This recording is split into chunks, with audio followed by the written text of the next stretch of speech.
Good morning, everyone. We're going to begin our call in just a few minutes.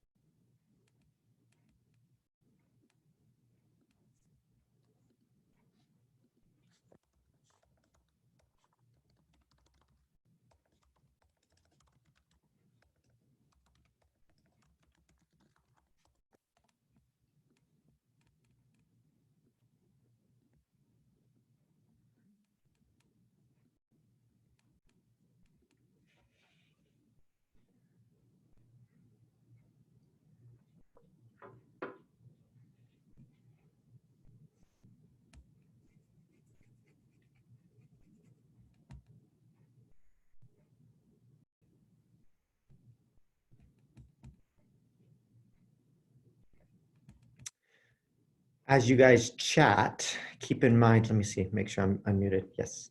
As you guys chat, keep in mind you have to drop down and choose all panelists and attendees. Otherwise, all these amazing good mornings are just coming to me, which I appreciate those good mornings, but I'm pretty sure they're meant for everybody on the call, not just me. So good morning, Charlotte and Lori and Susan and Wes and Martha and Deldy. And Rosie, good morning, Rosie. There we go. So just switch over to all panelists and attendees, and then everyone else will get the good mornings as well. I'll tell you, all these good mornings give me good energy. I'm doing the call from Eugene, Oregon today. I drove down a couple hours south of Portland this morning. Woke up at 4 to hop in my car to get some stuff done down here after our call. So I feel like it's almost lunchtime. I feel like I'm on East Coast time for our East Coast partners. We're going to be jumping in just about 2 minutes.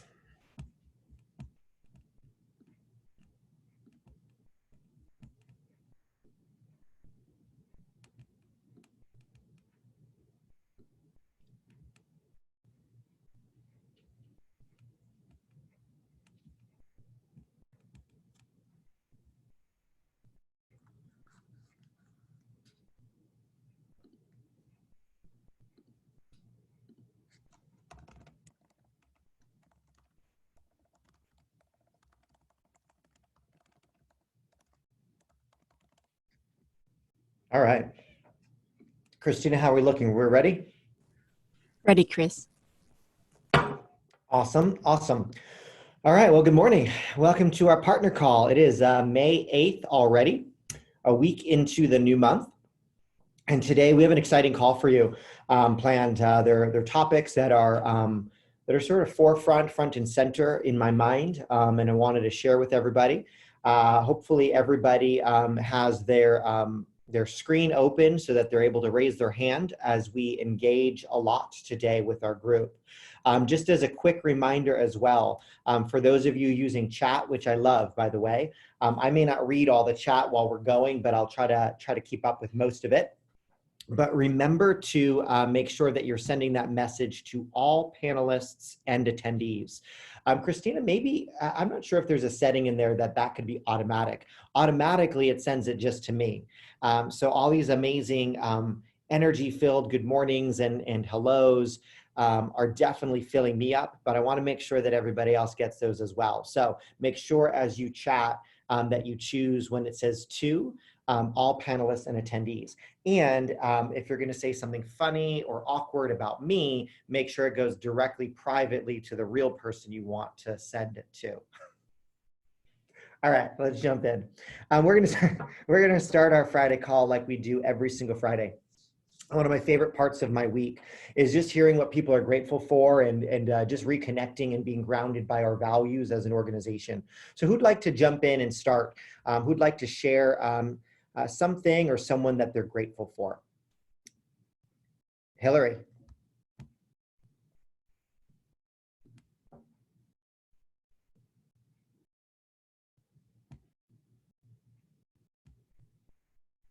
Oh, hold on, Hillary. There we Uh-oh, go. can you? Now we can. Sorry. Okay, sorry. Good morning. Morning. I am super grateful for the May initiative. We have been really invigorated by that, and I think that there is a lot of energy around it. So, super grateful for that. And yeah, thank you to all the leadership for putting that together. Awesome. And as a quick reminder, our focus this month is really, well, and shouldn't it be every month, but our focus this month is an appointment a day in May, right? Getting in front of virtually, digitally, a buyer, a seller, an investor every single day, having that face-to-face Zoom conversation with someone. So love that, Hillary. Thanks for sharing. Philip, what are you grateful for? All right, I'm unmuted here. Okay, I wanted to say I'm grateful for, firstly, the other directors of sales of the Texas teams and also the Ben Kinney team here in Texas. We had some webinars this week and everybody did a phenomenal, amazing job. So I just wanted to give props to all those folks. Awesome, love it. Love anyone really. Remember, those individuals have ultimately dedicated their lives, right? Their lives, their business careers, helping other agents succeed. And it's such an important role within our industry and within our organization. It's a giving role. Understand that for those of you that have that leader in your life, for those of you that maybe are an individual agent within the organization, there are people that have stepped out and said, "Hey, I'm going to lead others in production." And interestingly enough, oftentimes taking themselves out of production, and production is ultimately will always be, right, the place to earn money in this business. So I have a special place in my heart for every one of you leaders out there that are driving production through others and helping people grow. So thank you, Philip, and thank you for honoring that. Holly. I am super grateful for Trisha Tumlinson. This week we had the ACEable Agent webinars that Philip just mentioned. And as we prepared to start the second round, I jumped into the document to make some updates, and Trisha was already in it, doing it without even being asked, just because she's an awesome human. And it really was extremely helpful for me, especially in that moment. So thank you to Ms. Trisha, and thank you to all the directors of sales and BK team, because y'all are spectacular. Awesome, love it. Barb. Good morning. It's actually Bill, and I really got to figure out this Zoom thing with getting the name changed from time to time. But I just want to put a little bit of advanced gratitude out there and just wish everybody across the network a very happy Mother's Day. Besides the fact that none of us would be here without all the amazing mothers across the world, just all the appreciation for being able to be here and have such unselfish people to further the cause. Have a great weekend. Love it. Thanks, Bill. I was going to say, I thought Barb had a cold.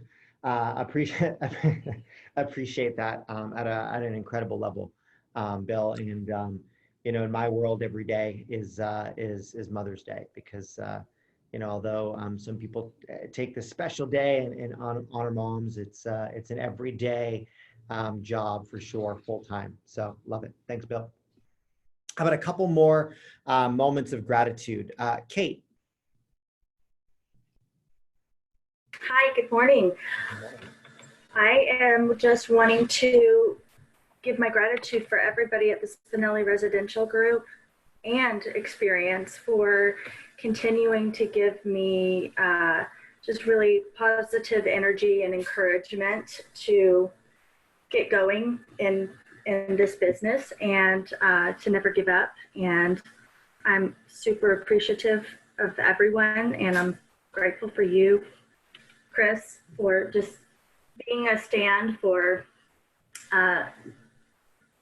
just everyone in general. It's really enlightening to see all the love and support that goes on in this organization. So just want to say thank you. Thank you. Well, thank you for sharing that. Absolutely.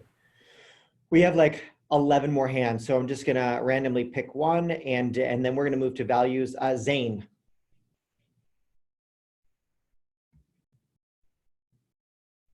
All right. I got a couple. Firstly, yesterday was I feel like yesterday was, the last few days, they've been very productive and busy. and productive. I'll say it again. And yesterday it was nice to pause. I know Joel and Marley have been doing these trivia nights, and it was really nice just to pause and be able to do that. And it was a nice fun break before going directly back to into production and working on some deals. So that was really nice last night. So grateful for them for putting that together. And then also this past week, we've made some adjustments on our team, and I just wanted to give a shout out to Sharon on our team, because she's really shown up the past week, and you can see it. There has been a change in her, and so I just wanted to recognize her for that and give her some gratitude. Awesome, love that. We've thank you, Zane. We've talked a lot about change, behavioral change, and we're going to do that again today, actually. We believe that behavioral change is going to be one of our competitive weapons within and throughout our entire organization. And what I love about this organization is people are able to, or willing to see people differently in a day, right? Because if we show up differently in a day, we are all believers that behavioral change can happen. And sometimes with behavioral change, what we really need is for those around us to see us being that person as well, right? For us to be able to sort of eliminate our past, right? Maybe how we've shown up or what we've done or haven't done, and then step into that new path of behavioral change and be accepted in that behavioral change as well. We're going to talk about that actually quite a bit today. So Zane, it's kind of a perfect segue into a lot of our content for today's call. Before we jump into that, let's just briefly, every single week we look at our values, right? And in our values, we all have individual values. We have these organizational values that are built on giving, that are built on relationships, on opportunity, on building wealth, on being thankful, and showing and demonstrating humility. Where perhaps did you see any of our values demonstrated this week? Carter.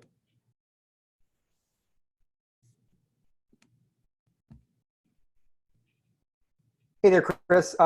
So I'd like to just recognize, and frankly, I could probably do this each and every week, yet the marketing team that I get to work with that puts up with a lot of the stuff that I throw at them. Yet Alexandra and Nald specifically, each and every week, and specifically this week, we're working on a handful of things, and they are always Johnny on the spot to make changes, to get things out, to make sure that we're doing what we can to keep it experience world and what we're doing here. Top of mind for all of us here, both internally and externally. I just want to give them they're always open to giving of themselves, of their time, of their talents to our whole team's success. Awesome, love that. Thank you for sharing, Carter. And how about we're gonna move briefly through that. Deldy.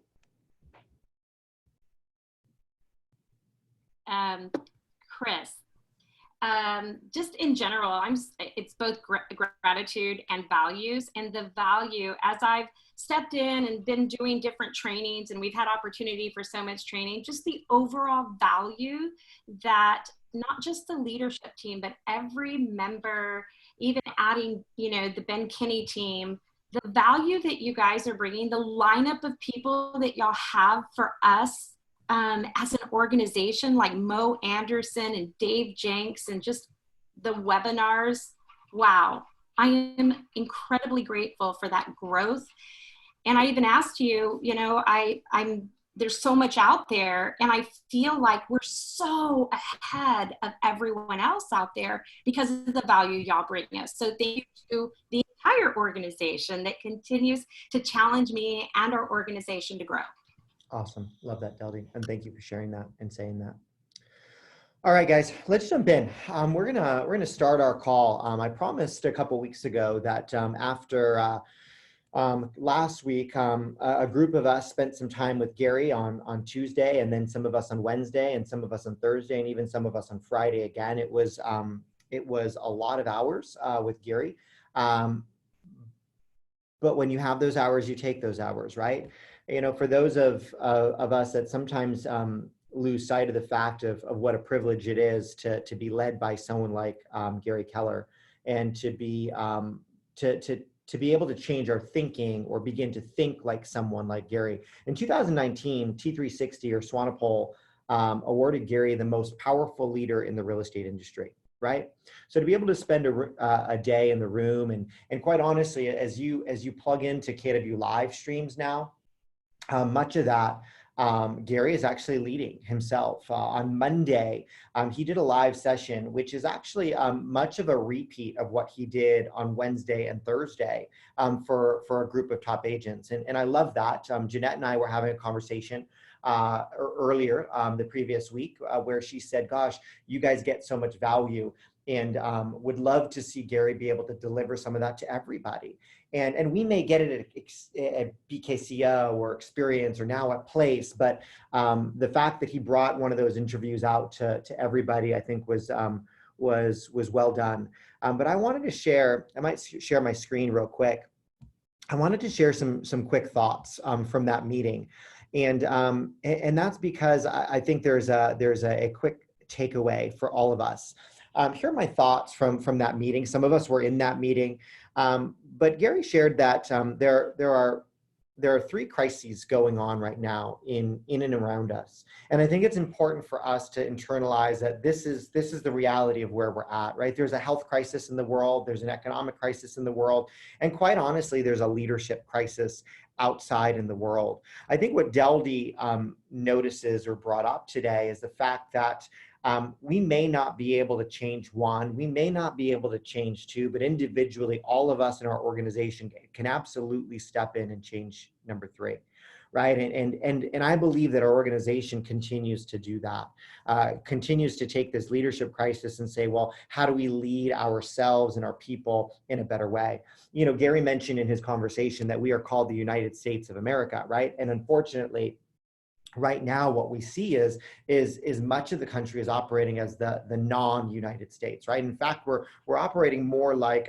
Europe has historically, where every state is acting like a country, every state has different perspective, every state has different rules, every state has different law, and that's the state's prerogative, right? But the fact is unless, and we see this playing out at the country level, unless a group of people, an entire organization, entire country comes together, well, gosh, that's a crisis, right? Because everybody's going in different directions. And so this has always been a mission of all of our organizations is to lead as one individual organization. Gary said that in times of crisis or in difficult times, it calls for difficult decisions. And that's not just at the organizational level, guys. All of us have had to make some pretty intense and difficult decisions about our personal lives, difficult decisions about our schedules, difficult decisions at times in the family, difficult decisions in finances and economics, difficult decisions. We've made some difficult decisions. The good thing is we're practiced now. The good thing is we're getting good at these difficult decisions because big business calls for difficult decisions. He said a transfer of thinking leads to a transfer of action, which leads to a transfer of wealth. What does a transfer of thinking mean, guys? What do you think? What does a transfer of thinking mean? You can raise your hand and I'll call on you.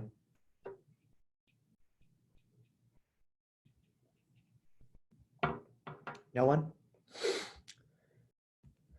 I see. You've raised your hand and I can't see your hands. There we go. Georgie, what is a transfer of thinking? I believe that he's talking about, first of all, changing completely the way we think. He said that yesterday is no more, that it's a new day. And also possibly change the way you look at things and the things you look at change. Sure. How do we do that, guys? How do we change the way we think, do you think? What is that? How does that word transfer show up in changing how we think?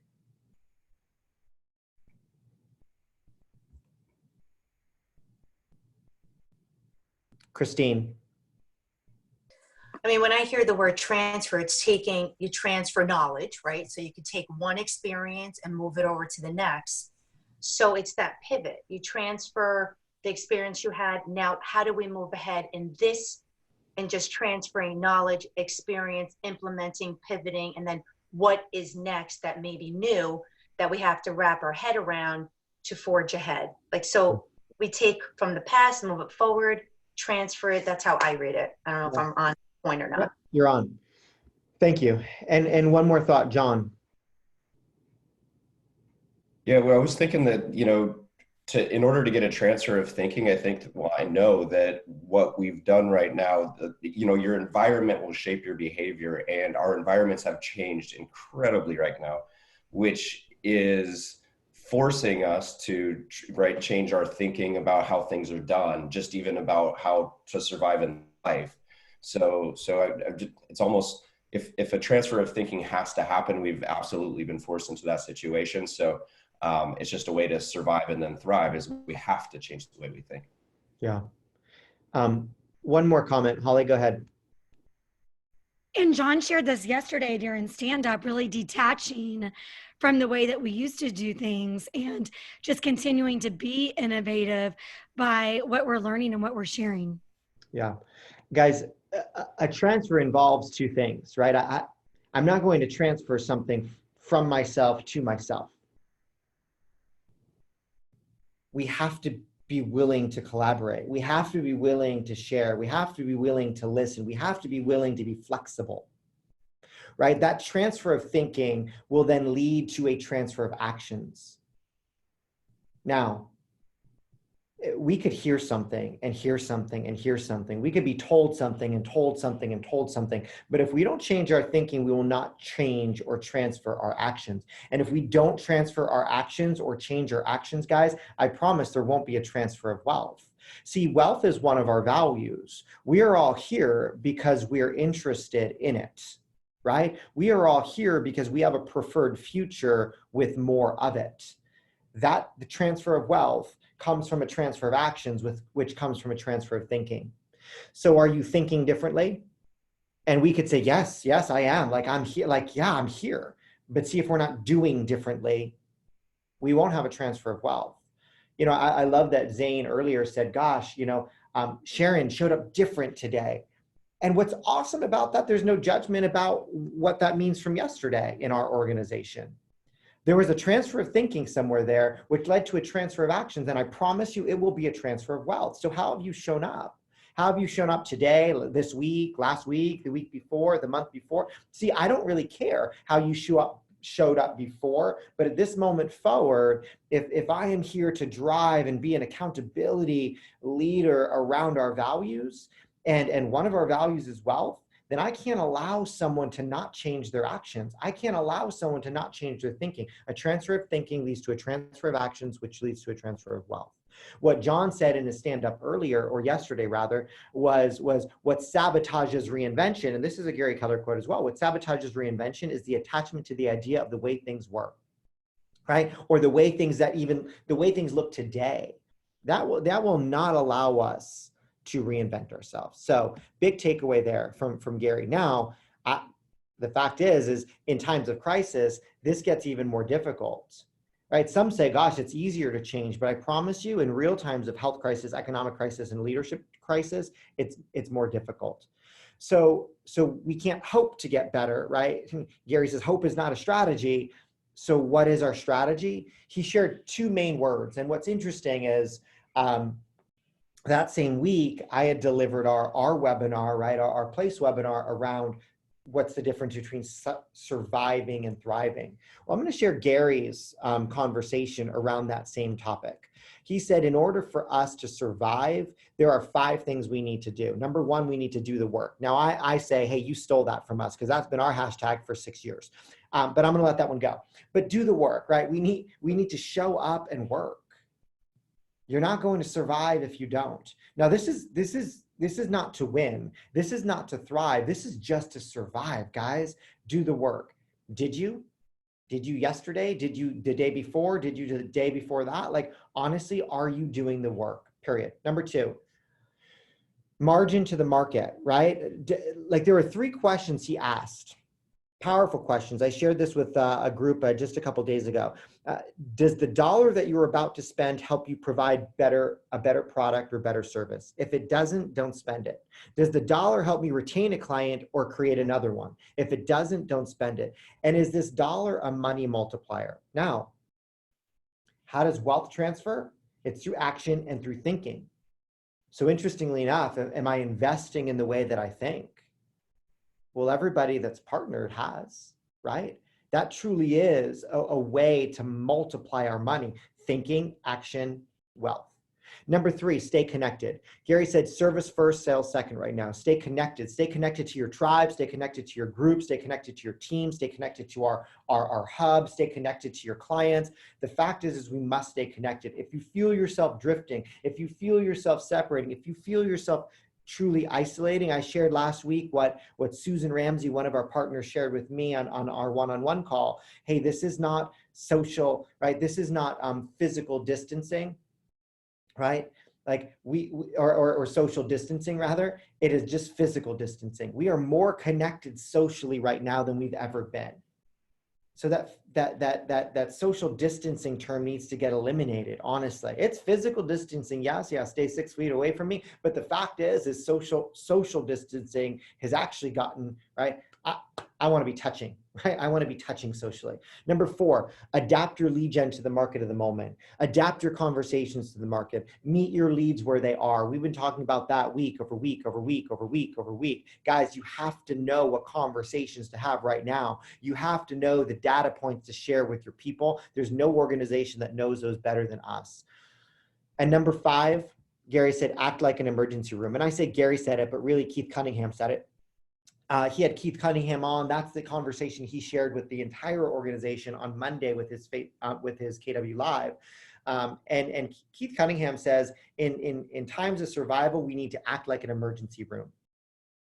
I'm going to give you the 5 steps to act like an emergency room if you missed it on Monday. Some of us were in the room when he shared that. Number 1, monitor vital signs. Guys, nobody walks into an emergency room and the surgeon doesn't jump in and say, hey guys, can you check their cholesterol? Let's just take a moment, check their cholesterol. Why? Because at that moment, the cholesterol is not going to kill them. Stop looking at things that don't matter. Stop doing things that don't matter. It's emergency room time, right? Like if we're going to survive, we check our vital signs. Now, each of us may have different vital signs, right? If you're a buyer's agent, your vital sign may be your buyer consult. Honestly, what is May about? It's an appointment a day in May. I don't care who you are, what you do in the organization. It's an appointment a day in May. If you lead growth for your organization, did you have an appointment today? If you didn't, well, then you're not leading by example. Monitor vital signs, right? Number 2, extreme focus and intensity. I hope none of you, right, have had to be in an emergency room situation, but I have a few times, right, for people that I love. And if the doctor didn't walk in or the surgeon didn't walk in or I'm not looking through that window and seeing extreme intensity and focus, guess what? I'm upset and I'm mad. Well, the fact is I wouldn't be honest with you if I didn't say that there have been moments over the last couple months that I've been upset. Why? Because people aren't showing up with the focus intensity that they need right now, guys. Like if we're acting like we're in an emergency room, we are focused and intense. So ask yourself, have we shown up focused and intense? Be nice, intense, but have we showed up focused and intense? Number 3, constantly communicate. Man, in an emergency room, they are constantly communicating with each other, right? Nonstop, nonstop, nonstop. Again, don't disconnect from your teams. Show up. If you're not on stand up, why? Why?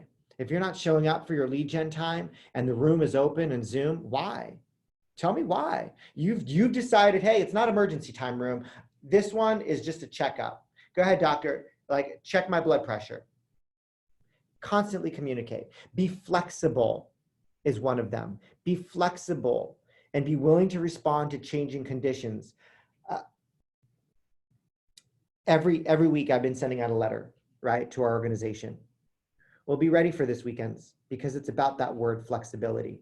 That's not easy for some of us. I've learned that that's not easy for me. We need to be flexible. And number 5, it's speed. This one is easier for me. Number 5 is speed. In an emergency room, we are constantly, right, focused on speed. So are you acting like an emergency room right now, right? Do you have extreme focus and intensity? Are you checking your vital signs every single day? Daily tracking would help, guys. Are you constantly communicating? Are we being flexible and responding to changing conditions? And do we have speed of action? Right? 5 things that Keith Cunningham said in business right now, more than ever, we need in order to survive. Now, I'm a big proponent of moving from survival into being able to thrive. So Gary shared his tactics to thrive, right? There were 7 things, I believe. Yeah, 7 things that he said, this is how you will thrive. So I love this conversation even more than the survive. The survive is baseline, guys. That's what we have to do. If we're not doing that, then you might as well just tap out. Just tap out now because you're wasting your time. So are we doing the 5 to survive? Great. Now let's look at the 7 to thrive. Number 1, have foresight.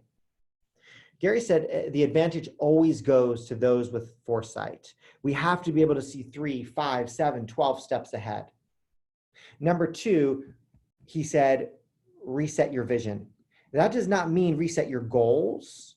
It actually means, what was your vision? Just reset. Reset. Do not lose sight of the vision that you set for yourself. Where do you want your business to be in 3 years? See, if we feel like we're stuck, if we feel like, gosh, I feel like this year is going to be like last year, I feel like I'm in the same spot. Well, you need to reset your vision and get very clear about what that vision is. And once you do, what's number 3? Be lead gen based. We all need to be. If you don't want to be, then whether you're here, whether you're on a team, whether you're off a team, your life is not going to look different. It is why our organization is focused on doing the work and making sure that everybody lead generates.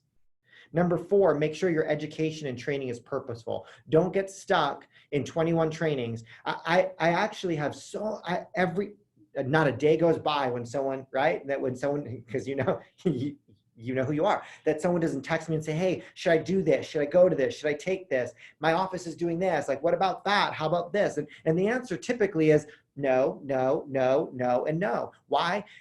Because if I didn't believe that we are delivering everything you need to be ridiculously successful, then I should just hang it up. I should shut down. Be purposeful about your education and training. Now, it doesn't mean that there's not something good outside of what our organization does. I promise you there is. And sometimes I have said yes, right, Holly? Sometimes I have said yes, right, Katie? And it's because it's purposeful for what your foresight, your vision, and lead gen is based on. Number 5, model and margin to compete. Guys, you have to look at your model. We have to look at our margins and say, hey, are we going to compete right now? Are we ready to compete right now? Number 6, take advantage of the technology we have, right? Take advantage of how to do business in the current environment. And number 7, push your advantages. And you have a lot of them right now. Push your advantages. See, don't just show up and say, hey, I am so thankful I'm here. I'm so grateful for the value we get. I'm so grateful for the information you provide. I'm so grateful and thankful for the tools that we have. If you're not pushing your advantages, then give them to someone else, because they're just that, they're advantages, only if used. Now, I explained those 5 and those 7 probably slightly different than Gary, right? But we need to move away from just surviving and move into thriving. Last thing he said is we need to do 3 audits in our business. And then we're gonna move on to motivation in just a second. Not motivational, but true motivation. He said there are 3 audits in your business that you should be doing every single month. And I want you to write these down. Number 1, audit your expenses. Where in our lives, not just our business expenses, guys, but where in our lives do our expenses need an audit? Where in our lives do our expenses need an audit? We got fat, right? I mean, literally, not literally, I mean figuratively. Figuratively, we got out of shape. Our expenses got out of shape, right? our coffee budget, our Amazon budget, our movie budget, our food budget, it doesn't matter what it is, audit your expenses every single month. It's a win for you to do that. Number two, audit your process. A process audit is all about efficiency. I promise every single one of us, we're going through our processes and saying, hey, am I doing it the best way that it can be done? Am I doing this in such a way that it requires less time? Am I doing it in such a way that it requires less resources? Am I doing it in a way that requires or allows us to make less mistakes? So if you see changes within our organization, the last thing we should be thinking is, oh gosh, another change. What you should be thinking is, so glad someone is auditing our processes. What's interesting is if you audit expenses and process at the same time, you're going to be brilliantly efficient, right? More profitable and efficient. And number three, we want to audit capacity. Audit capacity. Interestingly enough, a lot of us have some excess capacity floating around our worlds. Some of it is our own capacity. If we have excess capacity, that means we're not living up to that true potential, right? Karen, you posted something this week on your Facebook page about potential. And it's interesting, as I thought about that and looked up that definition, right? We will never live up, I hope, to our true potential. Why? Because potential is all about the future, about being better in the future. The day that we say, hey, I've hit my potential, then well, that's a sad day.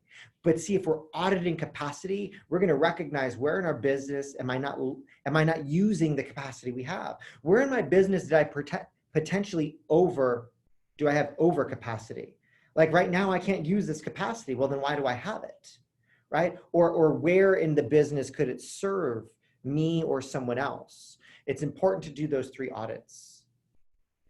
I'm gonna wrap this section up, right, around one phrase that I shared maybe 3 weeks ago.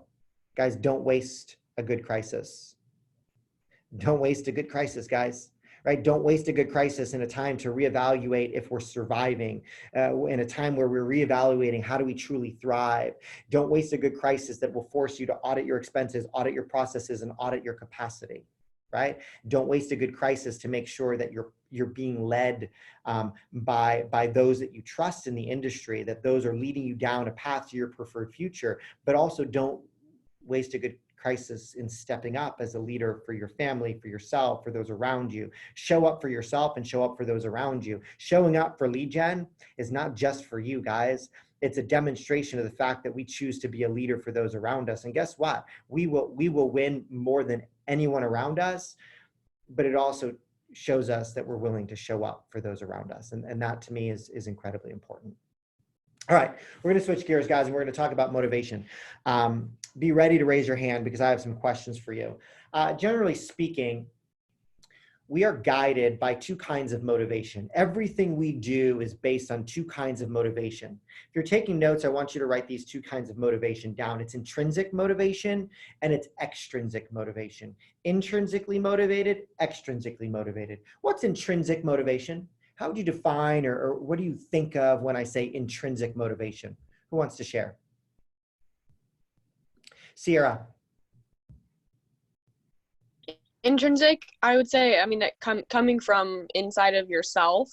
So, finding your own motivation or whatever that is. Yeah. So immediately you hear intrinsic and you think, okay, that's internal, right? That comes from inside. Who else? Who else wants to share? Katie. Yeah, doing something because you just for the pure enjoyment of doing it because internally you want to do it. Okay, so desire shows up, or let me use your word, want shows up. I want to do this, right? Whatever I'm going to be motivated to do is coming from me wanting. And interestingly enough, that want is like, we sometimes have a negative connotation of that because we've all been through bold and want equals lack. I have to be careful. I'm going to change that and say want is not a bad thing when we're having a conversation around intrinsic motivation. One more comment and we're gonna define it. John, go ahead. Oh, I think they nailed it. I was just going to say, self-driven, right? You don't need the motivation of others. It just comes from within. you have a deeper vision, mission that you're tied to. Okay. Thank you, John. Intrinsic motivation is wanting to do something for its own sake, guys, because we enjoy it. For example, you all know I love to read. So reading a book for me, I am intrinsically motivated always to read. Others are not. That's okay, which leads us to extrinsic motivation. It still means, like in this organization, you read a lot of books, whether you were intrinsically motivated to do so or extrinsically motivated. How do we know if we're intrinsically motivated? How do we know that? Sometimes, go ahead, Holly. So we know that we're not, or we know that we're intrinsically motivated because we're doing things without expecting ROI on that, meaning maybe not expecting money or not expecting praise. Or I did some research on this recently. You know, we're singing to the baby because we enjoy singing, not because we're wanting the baby to quit crying. So that's how we know the difference. I like that. You know, people who wake up early, right? People who wake up early and go running. I was talking to one of our team members yesterday. Him and his wife have been waking up, and by 8 a.m. they run 6, 9, the other morning 12 miles. That's intrinsically motivated. No one tells them that they have to do that. They are intrinsically motivated to run. They get pleasure out of that physical exertion, right? People who like to cook, typically they are intrinsically motivated to cook. They aren't doing it because they have to feed a family. They're not baking a loaf of bread because, my gosh, if I don't bake this bread, my child won't eat. They are intrinsically motivated to do that. We see intrinsic motivation like every single day in our world, right? It comes from pleasure, being devoted to something, being curious around something. Curiosity is intrinsic motivation. Let's switch it. What about extra? Can I add one more thing, Chris, to that? Yeah, go ahead. If you don't mind. For me, it's about energy. If too much, if it expends too much energy, then it's not intrinsic. Like when things flow and they come natural and it moves through yourself internally without expending energy, to me, that's intrinsic. Yeah. So thank you, Christine, because actually you've just gone one step further, because here's the deal, guys. When we're trying to figure out if something's taking intrinsic or extrinsic motivation, if we're intrinsically motivated to do this or extrinsically motivated to do this, your energy will be different, 100%, right? 100%. Interestingly enough, if I'm running, I actually have more energy after my run than I did before. Why? Because I'm intrinsically motivated to do that thing. Now, sometimes sitting and listening to someone, I am actually more tired because I'm not intrinsically motivated to listen to that person. Perhaps maybe I'm extrinsically motivated to do so. So Christine actually shared with us, how do we figure out where we fall within that realm of motivation? Guys, the reason why I'm sharing this is because all of us need motivation. Every single one of us. We don't wake up and just every single day have this unlimited wealth and bubbling over of motivation. Understanding where to plug in and when to plug in is critical. So let's move to extrinsic motivation. Extrinsic motivation then is what, by simple definition? External. External, yeah. Who else? Kate, go ahead. Well, it's driven by the rewards like money and fame and accolades, arises outside the person, not from inside the person. Yep, 100%. And here's why, unfortunately, many of us get stuck there.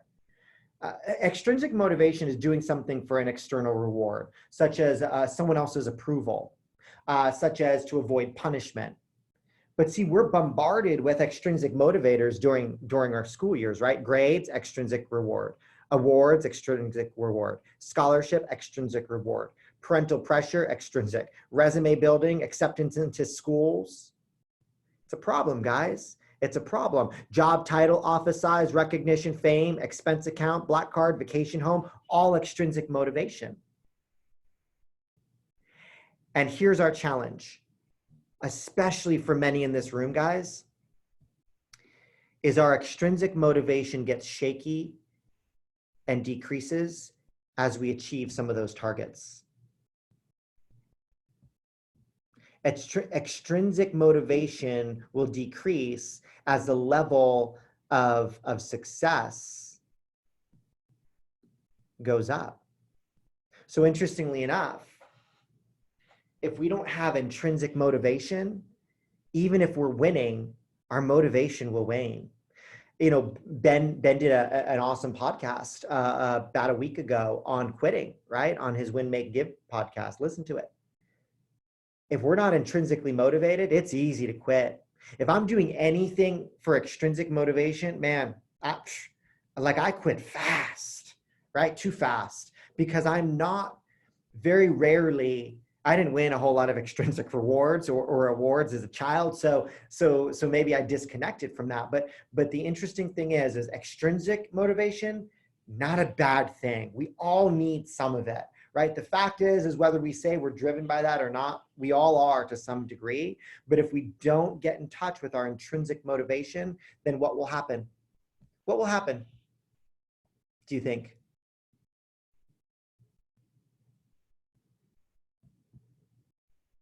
It won't last. We'll hit a goal and we'll slide backwards almost.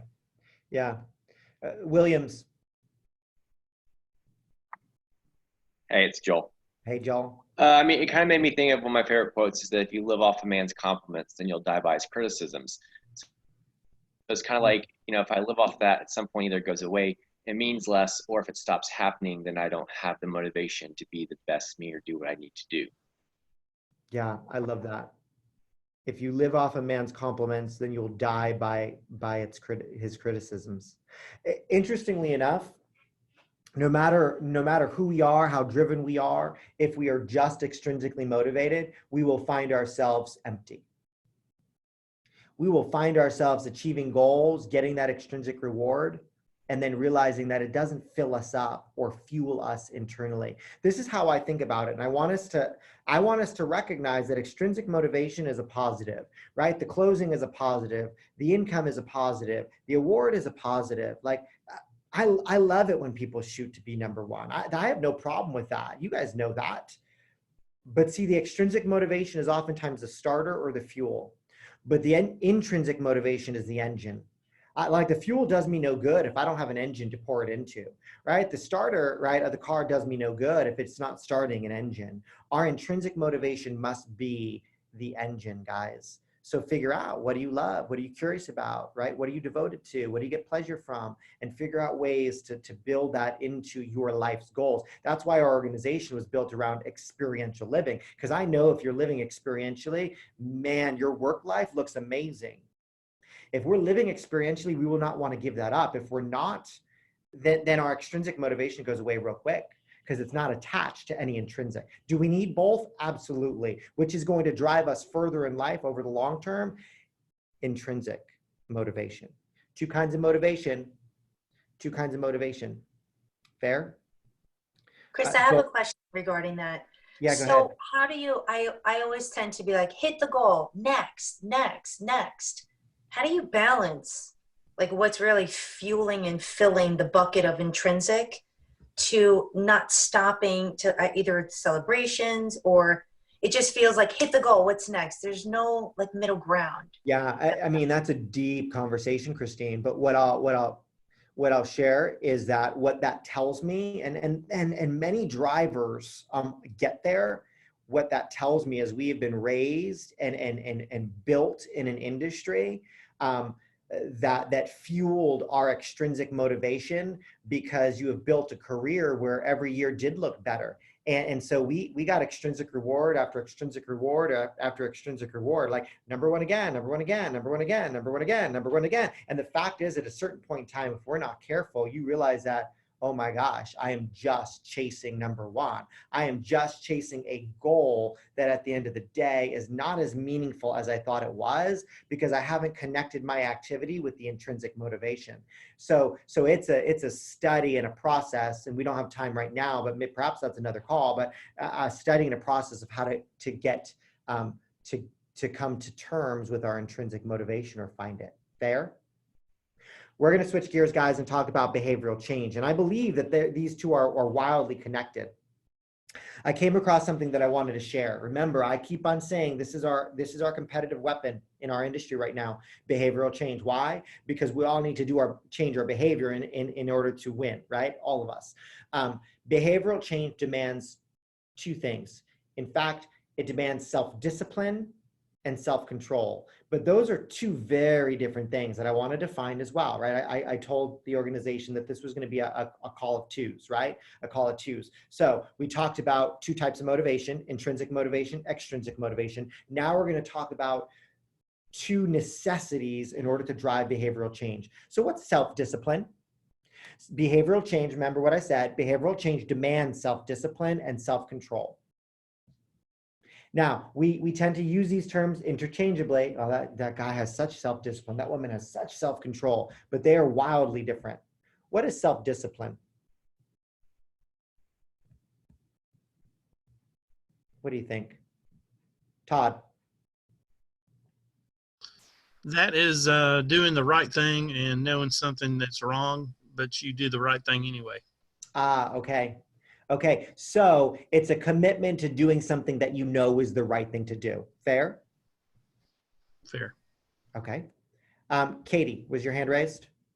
Yeah, just achieving something that you desire. Doing something because it's going to give you something that you desire, a desirable change.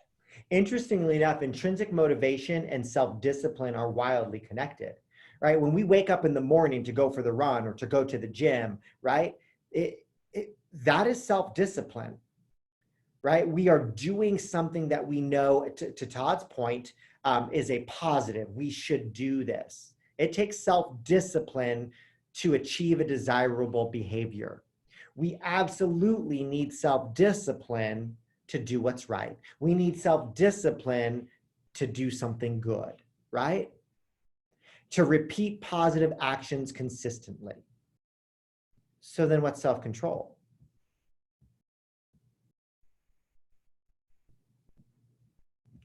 What is self-control? Go ahead, Kate. Well, it's like being able to control your emotions and your desires and how you behave with those emotions and desires. And you're like, especially in stressful times or hard times. It's a great demonstration of what self-discipline is, right? Emotion, right? Self-discipline around emotion. Katie?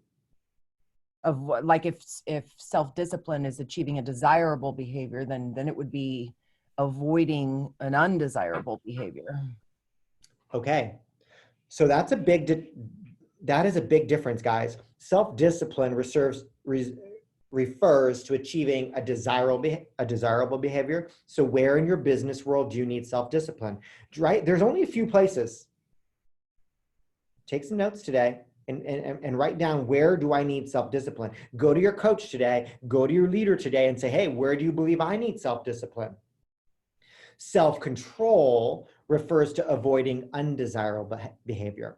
Simple definition, right here. Self-discipline, achieving desirable behaviors. Self-control, avoiding undesirable behaviors, right? When we deny ourselves that which we most enjoy.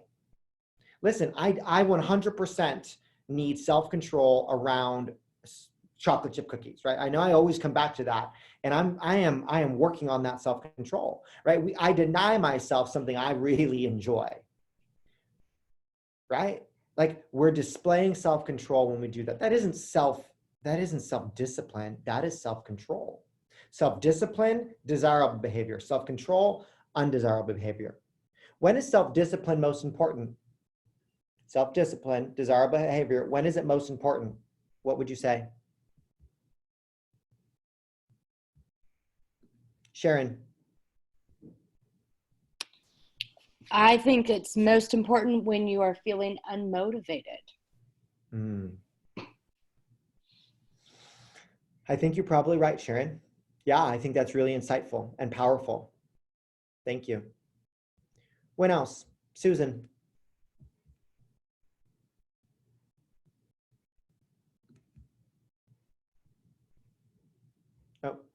Oh. I can hear you now, Susan. Okay. I said, I think it's really important when you're under stress or extreme stress. So let's take those two, right? When we need motivation, when we're under stress. And the reason why is because in both of those moments, what do we fall back to? We fall back to what's comfortable, what we most enjoy, and oftentimes what's comfortable and what we most enjoy. We've done a lot of study on habit in the brain. What is it? It's not real positive to move us forward, is it? Right? All good habits come from what? Remember? Right? All good habits versus bad habits. Bad habits are easy. Good habits take work. Under stress, what do we gravitate towards? Easy, right? Lack of motivation, what do we gravitate towards? The couch or easy. Yeah.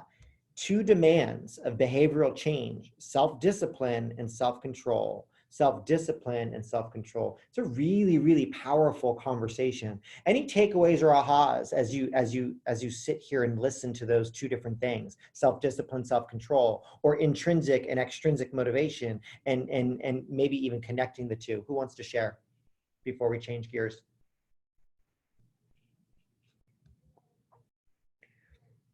Any ahas? Trisha. Hi, Chris. So I think that when you have strong self-discipline and you've created the habits, it makes it easier to make the right choices when you're faced with difficult decisions or temptation. So it really all comes down to habit, like you mentioned, habit formation. And when you have good habits and strong habits, your default becomes the positive things that you've built through self-discipline. Yeah, I believe that, Trisha. I believe that. What's interesting is, in the one thing, Gary talks about myths, and discipline is a myth. And if we stay there, that's just a cop out, right? If we stay there, that's us saying, well, you're right, Gary, discipline's a myth. I don't have to be disciplined. What he really dives in and says is we can't be disciplined forever, because here's why. Like, then we'd never do what we truly enjoy doing, right? We'd self-discipline, we can't have 100%. Like, those that know me well understand that I come from probably living self-discipline 100% of the time to 70% of the time. And I'm more chill because I've recognized that I can't be self-disciplined 100% of the time. But see, consistency shows up in self-discipline. To Trisha's point, right? Consistency, and that's what this business needs. The most successful people in real estate are not the most brilliant. They're not the most scripted. They're not the most smooth. They're not the prettiest. They're not the fastest. They're not the smartest. They're the most consistent, and that's it. Which means they have mastered self-discipline and self-control. Self-discipline and self-control. But I promise you, they're not people that are stuck purely forever on extrinsic motivation either. They have found intrinsic motivation so that they don't quit certain things. They quit others, right? They quit the ones that probably end up just in extrinsic motivation very, very quickly, right? I've done some of that quitting for sure. But they focus on the intrinsic motivation, and then they drive their behavioral change towards that with self-discipline and self-control. Love it. How about one more comment? Olivia. I love the discussion of intrinsic and extrinsic motivation, and that reminds me of something that Ben says often, is that you really have to find a purpose in the job that you're doing, because if you're always searching for extrinsic motivation, then eventually it's going to run out, or if you're not getting it, then you'll just quit. And so if you're motivated by something intrinsic, like a purpose that connects you to what you're doing, then you're going to keep doing it and probably do better than everyone else. 100%. I agree with you. I agree with you. All right, last 5 minutes of the call, guys. I'm going to share something with you. I've shared this before. So for some that have been around for years in our organization, hopefully this is a great reminder. But I came back to the book, Joseph Campbell's book, The Hero with a Thousand Faces, because this word resilience kept on coming up and kept on coming up and kept on coming up. What's a hero? If I just use that word hero, what immediately comes to mind? What is a hero? Who is a hero? Somebody willing to do whatever it takes. There's no boundaries to them. They just dive in. Okay. Yeah. Truth. Sierra says in the chat, someone who is selfless. Yeah. Every hero in the movies is selfless. Isn't that whole premise of the movie? Like they put their life at risk to save someone else. Like that's how they become a hero. Well, guys, by definition, Joseph Campbell says that a hero is someone who found or achieved or did something beyond the normal range of achievement. That's it.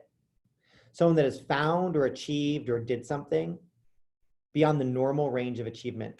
And I love that definition, because what that means is every single one of us is already or can be a hero, right? Joseph Campbell in his book says it's someone who has given their life to something bigger than themselves or other than themselves. Man, we had some gratitude to some people that have done that already in our organization. Our organization is built truly on the backs and with the arms and muscles and strengths and hands and feet of heroes. But the current market that we're in requires all of us to do things beyond the normal range of achievement right now. So none of us have the option or choice to be or to not to be a hero. And so that's why I came back to this. I'm going to share a quick graphic from his book. And this is the journey, the hero's journey. I'll send this out to everybody as well. Here's the hero's journey. Joseph Campbell says that if someone decides that they are going to be a hero, that path will lead them down a road of trials. In fact, we initially have this intrinsic motivation, this call to adventure. Listen, you would not have gotten into real estate on the sales side or the ops side if you didn't have a call for adventure. Like you were ready to take on adventure. And with the minute you decide, and some of us are still there, I would argue, and please take this the right way, that some of us have not yet decided to step over the threshold. Right? We're holding back. We're not showing up. We haven't committed to doing what it's going to take. Right? Some of us are ready to say, I don't know that this organization is for me potentially, or this team is for me. Well, that's your choice, right? Hero or no hero. But I'm telling you right now that this industry is going to require you to do something outside the realm of what is normal right now. We're in interesting times, guys. So choose to cross over the threshold. The minute you do, you have said, yep, I am called to adventure. But guess what? The minute you say, yes, bring on the adventure, what does Joseph Campbell say you are going to be faced with? The road of trials, right? We are going to encounter temptations and clashes and reconciliations with people. We are going to have trials. We're going to have financial trials. We're going to have personality trials. We're going to have transactional trials. We are going to have trials, guys. And interestingly enough, Joseph Campbell says at a certain point in time, we will feel like we have entered the abyss, right? We look around and say, hey, could it get any worse? Some may have experienced that in March or April, or maybe yesterday, or maybe this morning. Guess what? You are on the right path. You're on the right path to be a hero. In fact, you don't ever get there unless you experience that. Right? There will be success and failure and success and failure and success and failure. But interestingly enough, in his book, he says, over time, we will increasingly succeed more than we fail as we grow stronger and stronger. He says at a certain point in time, we will undergo a change, and that's that metamorphosis in which we experience the fear that protects us without losing the aggressiveness that propels us forward. Think about that. We experience the fear that protects us without losing the aggressiveness that propels us forward, which means what? That we are willing, that's truly probably intrinsic motivation right now, right there. We are willing to do what it takes. We are willing to fail if it takes that, but we are aggressive towards moving forward. Now, we truly become a hero, right?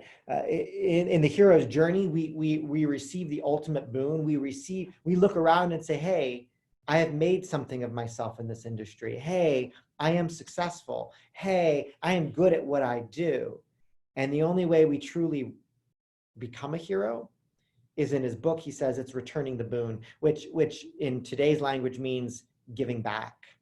Right? Giving back of what we know, what we've learned, what we do, what we've made, like giving back, right? We believe that giving is experiential. So giving back in our energy and our time and our words and just perhaps our emotions, that's the hero's journey, guys.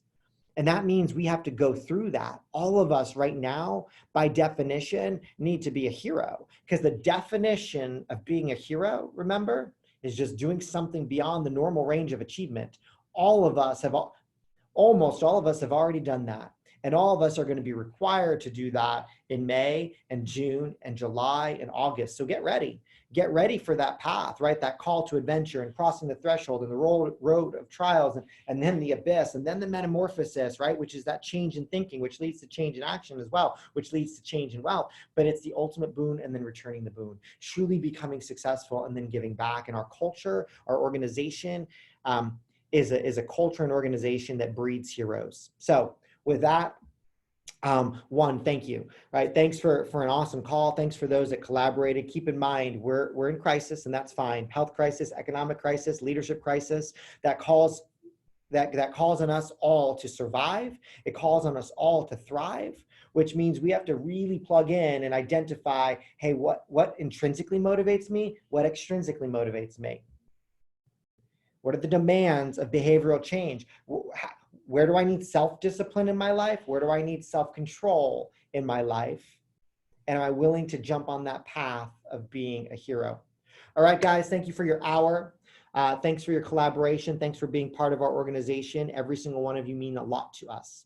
And the organization is built on each one of our backs together. So appreciate you. If you need me, you know where I am. Let's make it a great weekend. Let's make it a great week. Thanks, guys.